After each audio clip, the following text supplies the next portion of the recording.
Halo, assalamualaikum warahmatullahi wabarakatuh. Balik lagi ke channelnya Mbak Mun.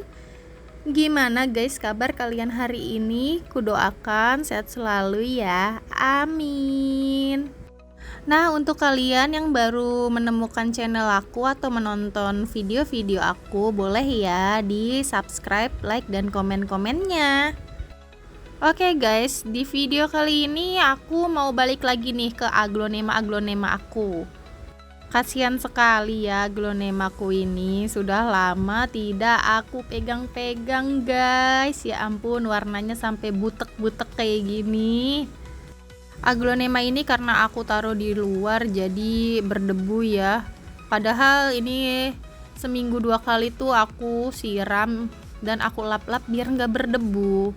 Tapi namanya di luar debunya banyak, apalagi di pinggir jalan ya rumahku itu debunya itu pada nempel semua loh ke daun-daun aglonema ini. Makanya warnanya jadi kurang cantik kan. Karena aglonema emang pada dasarnya itu untuk tanaman di dalam ruangan ya. Dia itu nggak bagus kena matahari berlebih atau terkena matahari langsung, itu dia tuh kurang bagus. Warnanya jadi akan pudar. Kalau dia ditaruh di dalam ruangan, yang penting sirkulasi udaranya itu cukup, dia tuh akan mengeluarkan warna yang cantik-cantik. Kalau mau taruh di depan rumah atau di bawah sinar matahari, itu pun harus pakai ternit ya. Atau kita juga bisa buat greenhouse untuk meminimalisir sinar matahari yang akan terkena aglonema ini. Tapi ya guys, aku saranin ke kalian kalau mau koleksi aglonema atau baru mau membeli atau merawatnya, itu jangan sampai terkena matahari langsung ya guys. Taruh aja di dalam ruangan, yang penting media tanamnya itu poros, dia aman guys. Di sini aku menggunakan media tanamnya itu aku campur dengan sekam bakar dan sekam mentah, lalu aku campur juga dengan kokopit ya. Jadi emang harus benar-benar poros. Kokopitnya itu sedikit aja, setengah dari sekam bakar dengan sekam mentahnya itu. Sekam mentahnya jangan lupa ya yang udah difermentasi, jangan yang masih mentah banget. Nah, di video kali ini ya teman-teman, aku bakalan ngebagiin ke kalian nih gimana cara aku itu mengkilapkan kembali daun aglonema aku yang udah kusam. Awal-awalnya ini nih aku bersihkan dulu daun-daun aglonemanya ini dari debu-debu yang menempel di daun dan batang aglonema ini. Jangan lupa ya bawah-bawahnya juga, karena itu juga pasti banyak debunya.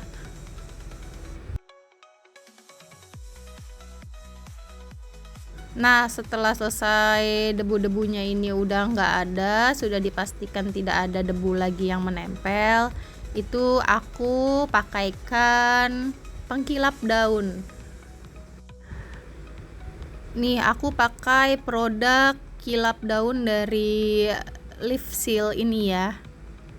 Ini tuh khusus buat daun-daun aglonema agar memang warnanya itu bisa lebih keluar. Jadi kalau kalian nih yang ingin daun aglonemanya itu ditaruh di ruang tamu atau di meja-meja untuk tanaman hias, itu coba pakai kilap daun ini. Memang warnanya sebagus itu jadinya. Nah, ini aku coba usap-usap ya, biar kalian bisa langsung melihat gimana perbedaan warnanya yang tadi dengan yang sekarang. Terlihat sekali kan teman-teman perbedaannya. Warna dari daun-daunnya ini lebih terlihat menyala ya.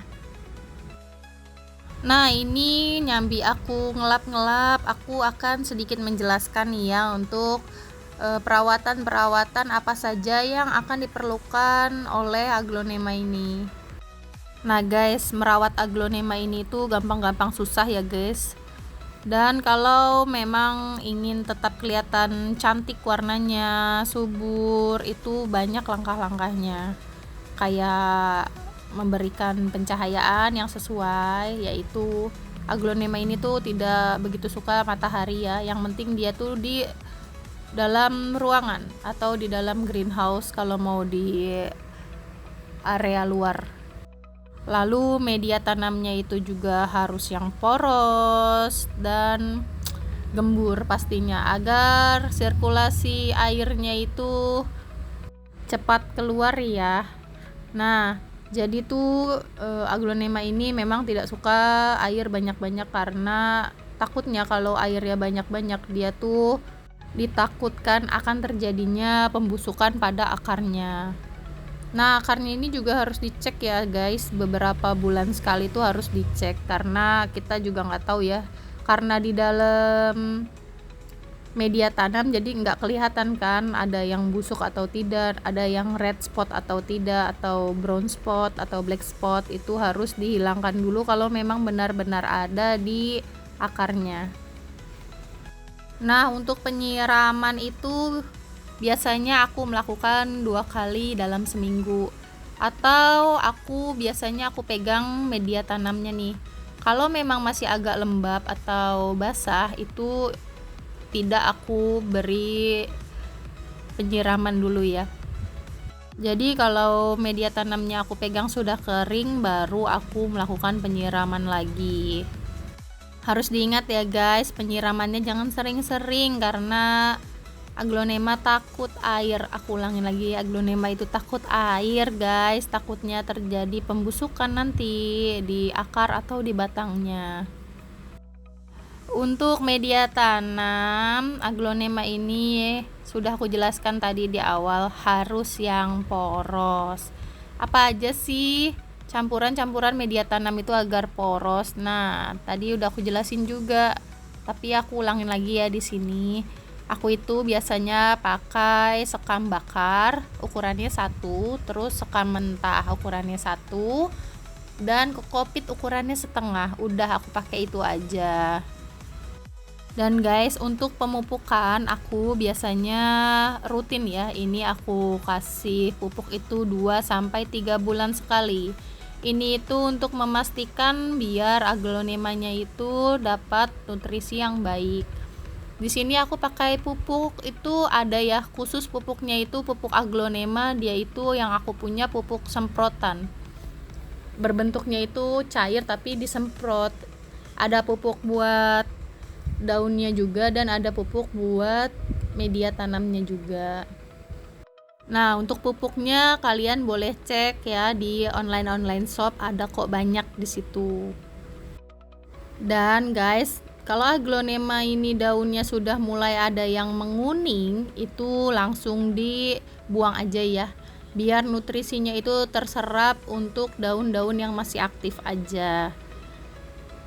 Jadi membuang daun yang kuning itu bukan cuma buat memaksimalkan nutrisi ke daun yang masih aktif, tapi dia juga bagus ya untuk memperindah tampilan aglonema kalian. Kan tidak bagus juga kan kalau aglonema ini ada daun yang layu atau yang menguning. Jadi kalau memang ada, cepat-cepat aja dibuang ya.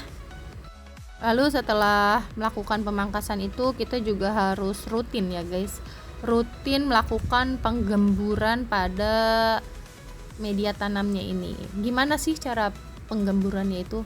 Ya udah digemburkan aja nih, kayak tanah yang di pinggir-pinggir pot itu kita gemburkan ke tengah daunnya, ke tengah batangnya itu. Jadi ke tengah pohon-pohon itu kita buat menggunduk ya. Nah, fungsi penggemburan media tanam itu juga untuk manfaatnya meningkatkan sirkulasi udara ya, untuk masuk ke akar-akarnya. Jadi akarnya nanti itu tidak mudah busuk, tidak mudah terkena pembusukan pada akar atau red spot, atau juga biasanya terkena black spot. Lalu kita juga harus cek ya di aglonema ini ada hamanya atau enggak. Biasanya ada hamanya itu kayak di bawah-bawah daun ini loh. Di bawah daunnya biasanya itu ada hamanya, ada kayak putih-putih gitu kecil-kecil. Itu biasanya hamanya itu di sana tempatnya. Atau biasanya juga ada di batang-batangnya itu ya. Tapi kalau kalian rajin membersihkannya nih kayak gini, kalau kalian rajin rutin seminggu sekali tuh kalian bersihkan seperti yang aku bersihkan ini, insya Allah hamanya itu nggak akan menyerang ya, karena kita pasti selalu menjaga dari hama-hamanya. Dan kalau kayak gini kan juga sekalian pembersihan dari hama. Dan guys, kalian memperhatikan gak sih dari tadi daun aglonemanya itu miring semua? Iya, karena tanaman itu kan mengikuti cahaya matahari ya. Dan ini aku taruh itu di teras. Sedangkan rumahku ada matahari di pagi hari aja. Jadi setiap pagi hari tuh terkena matahari ya, masuk ke dalam terasku dan mengenai aglonema ini. Dan aglonemanya ini mengikuti sinar matahari itu, jadi miring-miring kayak gitu. Tapi nanti bisa kita putar ya, yang tadinya miring misalkan ke kiri itu kita pindahkan lagi bagian yang merunduknya itu ke arah matahari lagi, biar dia itu bisa lurus kembali. Dan kalau untuk kalian ya yang rajin, biasanya kan kalau ini kan ditaruh di dalam ruangan kan, itu bisa kalian jemur di bawah terik sinar matahari 15-20 menit aja. Karena sinar matahari itu juga perlu ya untuk aglonema ini, walaupun sedikit sekali. Sinar matahari juga membantu untuk proses fotosintesisnya aglonema ini. Tapi ingat ya teman-teman, jangan kelamaan untuk paparan sinar mataharinya. Dan guys, di sini aku mau menunjukkan ke kalian, kemarin aku punya proses cacah batang ya guys. Ini perbanyakan aglonema dari cacah batang ya, dan ini sudah mulai tumbuh kecil-kecil dan saatnya nge-repotting sebenarnya. Nanti aku bakalan melakukan repotting dan aku akan tunjukkan ke kalian ya gimana cara nge-repotting dari anakan-anakan aglonema itu. Nah, kalau yang satu ini guys, ini tuh aku dari akaran aja ya. Jadi akar aglonema aku tanam ulang dan sudah mulai numbuh tunas kembali. Oke, ini hasil dari tadi pengkilapan daun ya. Gimana teman-teman, bisa terlihat kan bedanya? Jadi cukup sekian dulu untuk video kali ini. Terima kasih. Assalamualaikum. Bye bye.